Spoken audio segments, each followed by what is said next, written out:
Section 4.1, first derivative and graphs. The notes talk about critical values and increasing and decreasing functions, and you should definitely look at the notes on Canvas and see all of those definitions and examples. They help prepare you for the last few examples, which I'm going to do on this video. So we're going to touch on some of those definitions and some of the meanings of like increasing and decreasing functions while we're doing these examples, but it'll help you to look over the beginning of the notes so that you get the full picture. So let's take a look at this first one. Find the intervals on which f of x is increasing, f of x is decreasing, and the local extrema. So we've got f of x equals 2x squared minus 4x. The first thing you want to do is find the partition numbers. It's actually a step in the direction of finding the critical values. So to find the critical values, you need to take the derivative, and then you need to find where the derivative is equal to 0 and find where the derivative is undefined. That will give you your partition numbers, and they're actually the critical values as long as they don't make the original function undefined. Okay, and you'll see that all in the notes, but let's go ahead and just do those steps. So first step, take the derivative.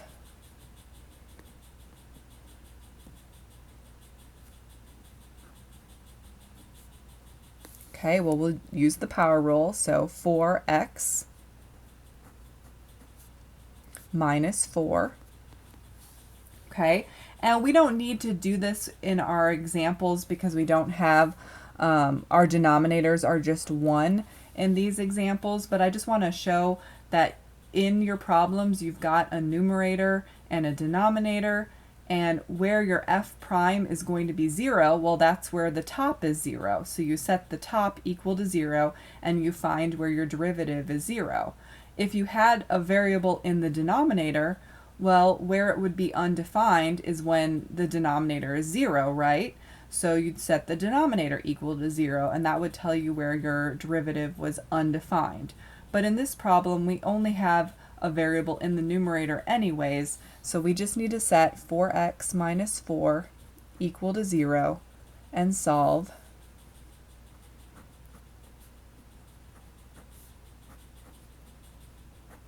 Okay, so we got a critical value of 1, because if we plug 1 back into the original function, it does not make it undefined, so it actually is a critical value, which is great.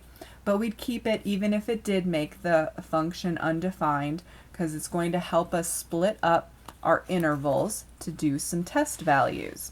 Okay, so I always recommend drawing a number line and putting your critical values or your partition numbers on your number line, and this is telling you we need to test something below 1 and we need to test something above 1. And I already picked some values out, so let's see. I always like to pick 0 because that's easy to plug in. Okay, so for this first one I'm actually going to show plugging it in. So I picked 0, which is below 1, and you plug it into the derivative. Okay, so I'm going to plug it into my derivative here. So I've got 4 times 0 minus 4, which gives me a negative 4. Okay, so when I plug in some number underneath 1, I get a negative number for my derivative. So I'm going to put minus signs here. And what you'll see in the notes is when your derivative is negative, that means the original function, the graph of the original function, was decreasing. When your derivative is positive, the graph of your original function is increasing. Okay, and notice that's what we were asked to find in the directions here. Where is the f of x increasing? Where is the f of x decreasing? Okay, so let's go ahead, plug in some number above 1. I plugged in 2. So I've got 4 times 2 minus 4. 8 minus 4 gives me 4. Okay, so I got a positive number. And it doesn't always do the opposite. It doesn't always change direction. So it is definitely important to just always test a value in each of the intervals that are broken up by the partition numbers. Okay, so my function is increasing from 1 to positive infinity.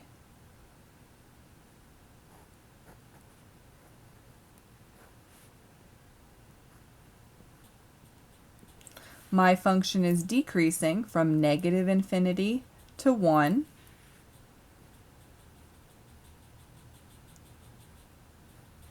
And this is the part where I really like that I drew a picture, because I've got it decreasing here. So I'm going to just show that it's decreasing here, and then it's increasing here. Well, we see that we made a valley. Remember, whenever you see valleys in a graph, that's where you have a local minimum. So in this one, we have a local minimum, and the x value here is 1.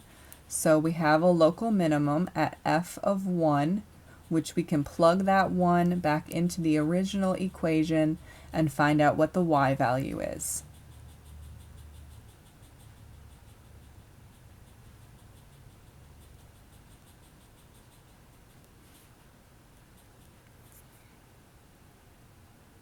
And I got negative 2.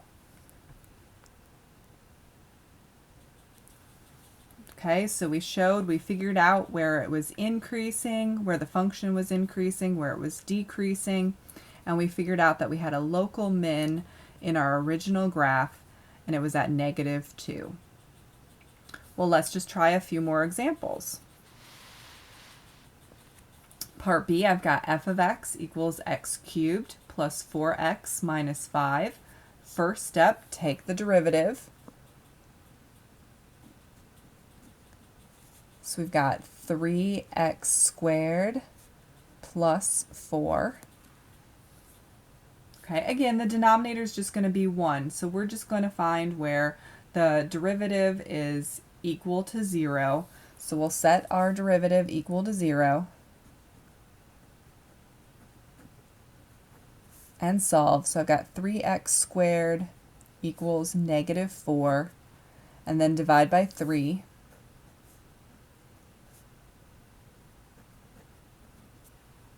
And then in order to cancel out the square, we need to take the square root.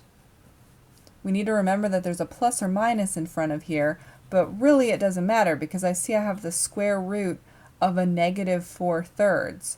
Well, that's imaginary numbers.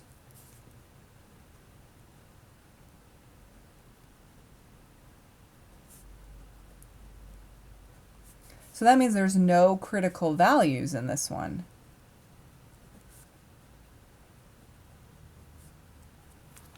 Well, it doesn't mean that we're completely finished. We can figure out if the entire graph is increasing or if the entire graph is decreasing. There's just nothing to split up the number line, so the whole graph is going to be doing the same thing. So you know what my favorite number is. I'm going to plug 0 into my derivative and just see what happens. So I've got 3 times 0 squared plus 4. So I get a positive 4. Well, what that means is no matter what number you decided to plug into the derivative, it's going to give you a positive number, which means the entire graph is increasing. So increasing for all.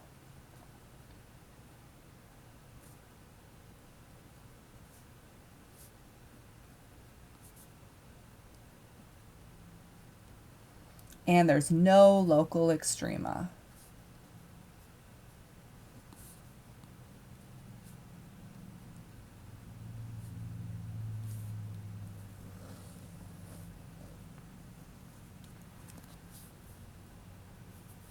So let's take a look at my last example.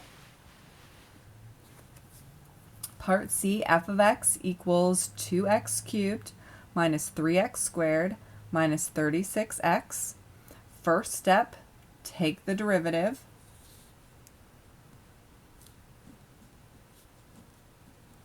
So we get 6x squared minus 6x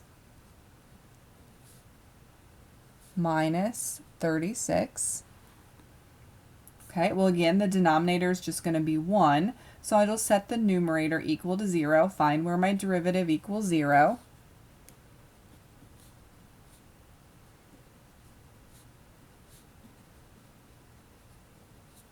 And I see I need to do some factoring in this one to solve it. First of all, I can factor out a 6. So we'll have x squared minus x minus 6. And that way there's just a 1 in front of my x squared here. So that middle number is the sum. The last number is the product. So what two numbers can I multiply and get a negative 6? But when I add them, I get a negative 1, a negative 3, and a positive 2.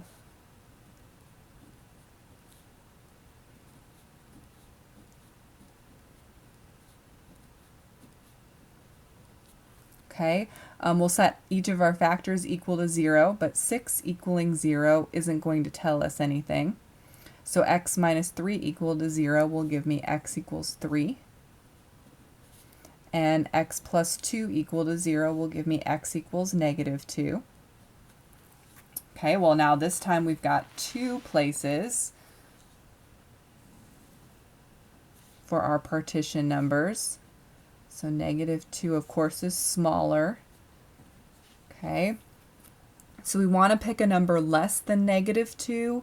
We want to pick a number in between negative 2 and 3.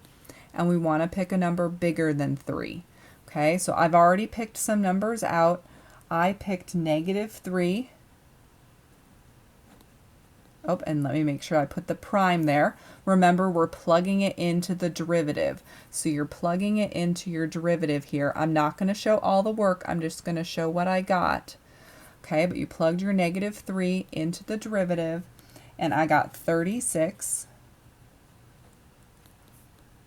And that means that it's increasing everything underneath negative 2. So from negative infinity to negative 2, the function, the original function, is increasing. Okay, then I plugged in 0, big surprise.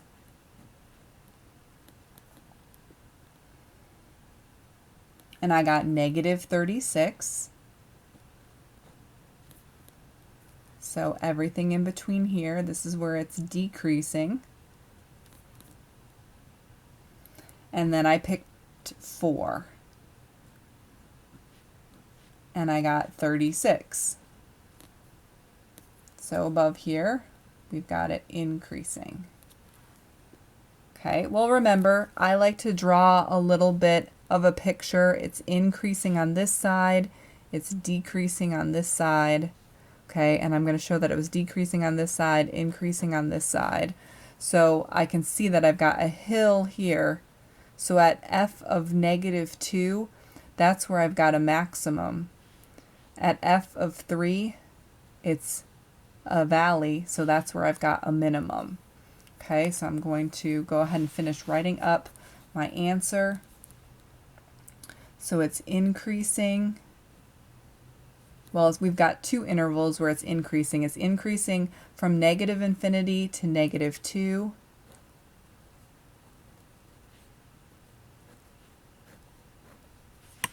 And it's increasing from 3 to infinity.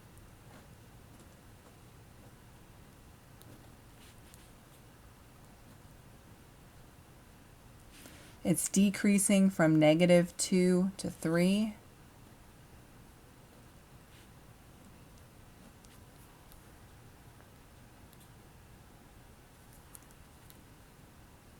And we've got a local max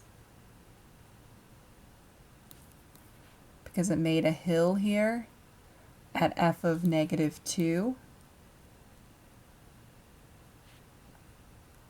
which when I plug that in, remember that's the original function now, you plug that -2 in, and I got 44.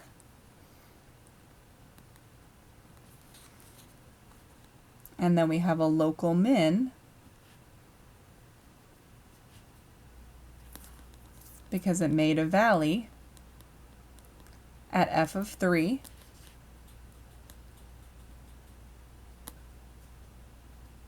And when I plugged that in, I got -81.